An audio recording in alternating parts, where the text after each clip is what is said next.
It's been a long weekend, chat. I've been away. Yeah, I don't really have a whole lot to show you because I'm really bad with this stuff. I did have a nice little weekend. Yeah, I'll just let you guess.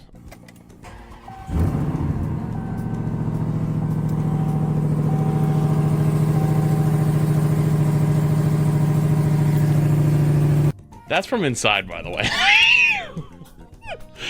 I should have got out for it, but I didn't. Yeah, I'm gonna be honest with you. I haven't really taken a whole lot of photos. I only got one, so you're gonna have to kind of bear with me on that one. Yeah, I was very hesitant, and I almost didn't do it.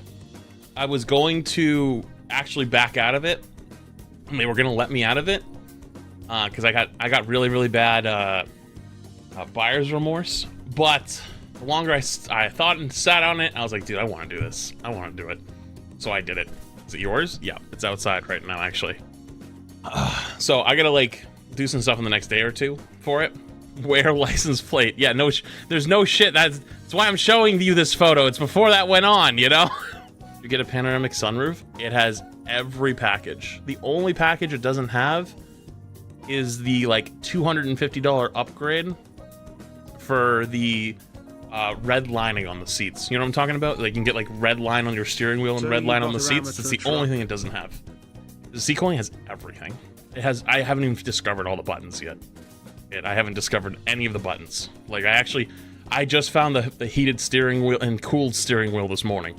Oh, no red stitching. Yeah, true. But there was only 3 of them in the whole state that were left. One of them was literally touching New York. The other one was like near Vermont, and it was red, and I didn't want a red one. So I decided not gonna go all the way up there. But at the end of the day though, I got crazy good money for the Honda. I bought the Honda 3 years ago for $31,000, and they gave me $30,500 for the Honda. So I lost $500 in value over 3 years. That's all I was like, oh man, dude. You know, like I went in there and I hardballed them 30,000, 31,000. I was like, yeah, that's what I was like. They were not budging for a while. And then I was there for like 4 hours going back and forth. And then eventually I was like, dude, get me out the door for this number right now and we'll do it. And he's like, I'll ask, but there's probably no chance. And so I sat there for another 45 minutes waiting. The guy's like, yeah, we have to call like this general manager. It's a Sunday. So we're sitting there, we're going back and forth, we're sitting there, he gets up, he goes back, he's like, if we called him again, he hasn't answered yet, so we still gotta wait. And so it finally comes in, and it's like, the guy's like, are you sure? Like, I was like, if you change your mind, this whole deal's off the table. I was like, I told you, if you give me this number, I'm in. Another 20 minutes later, comes back and goes, all right, we got it. I was like, all right, let's do it.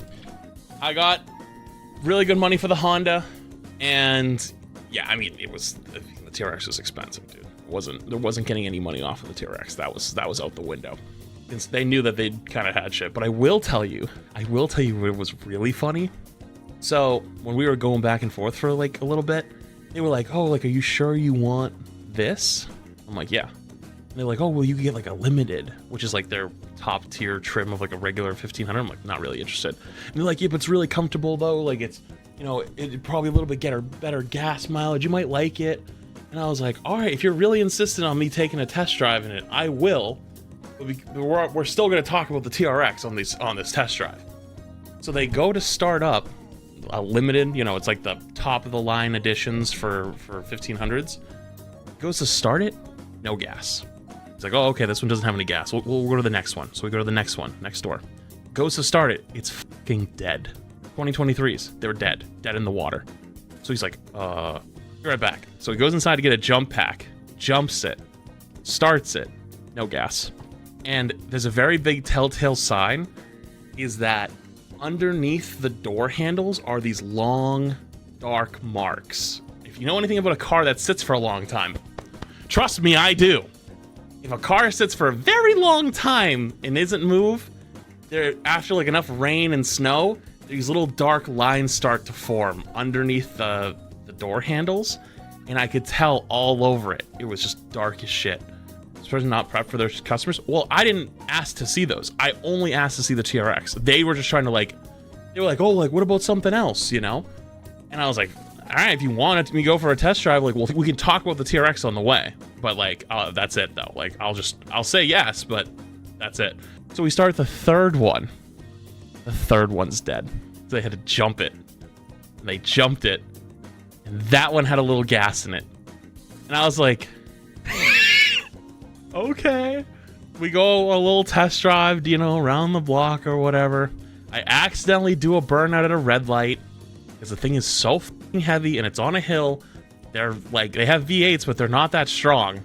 It's just like, I normally don't like ramps. I'm not a huge fan of them. But the TRX is like different. It's in its own like class. We get back and he's like, yeah, don't turn it off for me. You know, it was having a hard time starting, so I just want to, you know, I want to keep it running. And I was like, oh my God. So they had me not turn the car off when we got back. And they were like, so what are you thinking? You know, maybe it's a little bit cheaper, a little bit more, you know, affordable.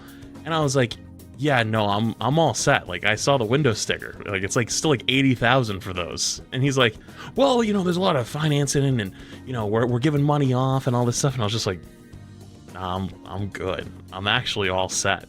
And so we went back inside and they were like, did you like any of those? I was like, I'm gonna be honest with you, there's 0% chance I would touch any of those.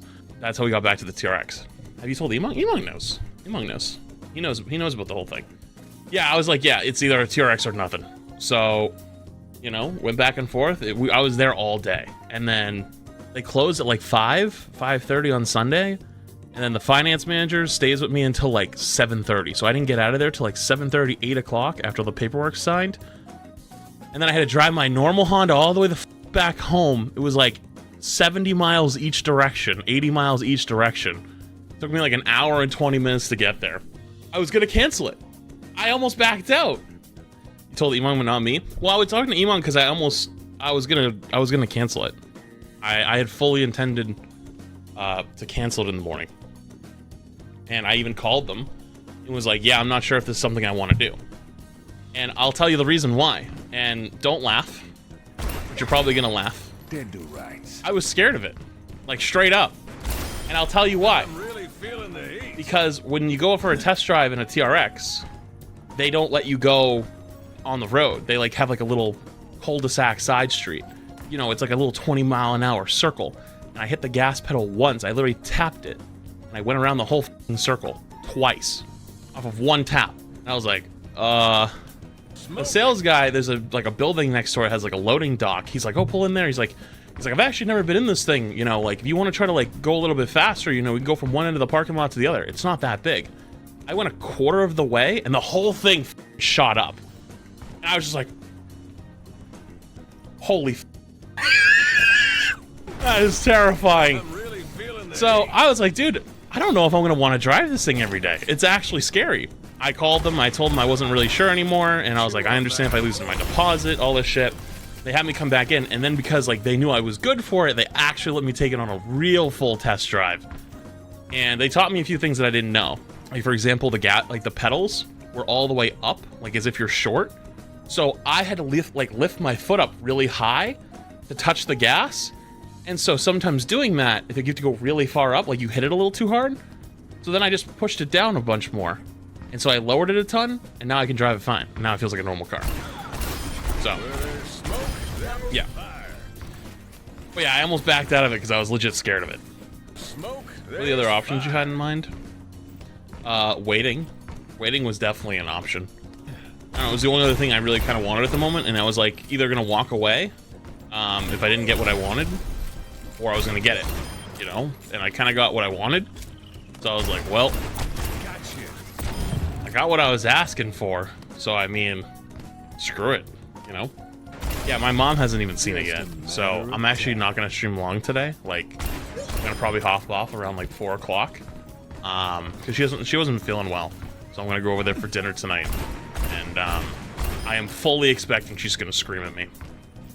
I have not driven this thing fast at all. It's scary. It legitimately scares me.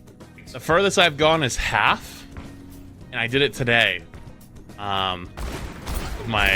one of my friends in the car, who's like he's my old roommate. We grew up together. He's a mechanic, I went to his place, or his garage, and went on a quick drive with him, and I went in half, and even that scared me. That scared the I was like, holy shit, dude. Well, yeah, I'm gonna take it out. It's gonna take time to get used to, because the whole thing lifts up when you do that, and it's terrifying.